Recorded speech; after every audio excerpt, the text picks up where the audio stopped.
say stuff that other Zelda fans would kind of, you know, cringe away at and go, my God, what's she saying?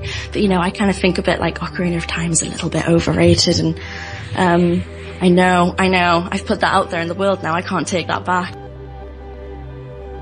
When you look back at Quake, okay, it essentially invented, not invented, but it certainly popularised the idea of 3D acceleration and 3D rendering using OpenGL in a first-person shooter. It was the first first-person shooter that had truly 3D environments. Like, you could actually be above and below yourself and whatever without just gimmickry making it work with sprites, which was what Duke Nukem 3D did. LucasArts were killing it back then, but then, you know, it's the problem. You know, with LucasArts, it became about profits. You know, you needed to produce content that you know, made money, and it became less about that. It just bleeds the 90s. It just captures that decade so well, in just such a great context. I just really loved it.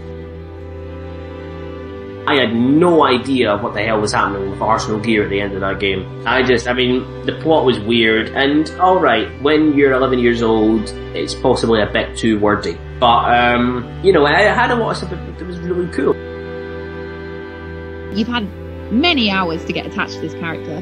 And I always wanted Aeris to get with Cloud. When it was kind of like, do I want Cloud to get with Tifa or Aeris? I always wanted her to get with Aeris, just because I liked her more.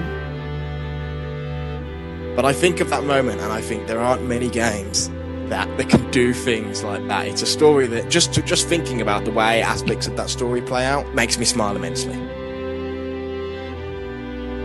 I'm wandering around at the start of the game going, right, I have to get this work order done. How the fuck do I get this guy to sign a work order? And I'm wandering around. There's like 5 locations.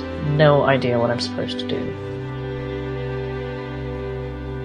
I think it was kind of because I hadn't got into a game in so long, it just kept giving. Like, you know, one minute you were in Florence, and then you were in Tuscany, and then, you know, halfway through the game, because obviously it took far too long to get started and everything, you were given Venice. You know, you had this whole city to play, and so it just kept getting bigger. It was basically saying, this, Louise, is how people game now.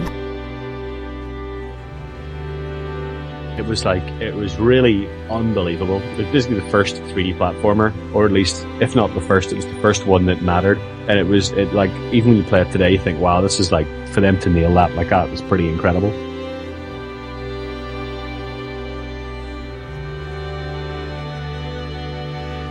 My favourite game. My favourite game. My favourite game. My favourite game. My favourite game. My favourite game. My favourite game.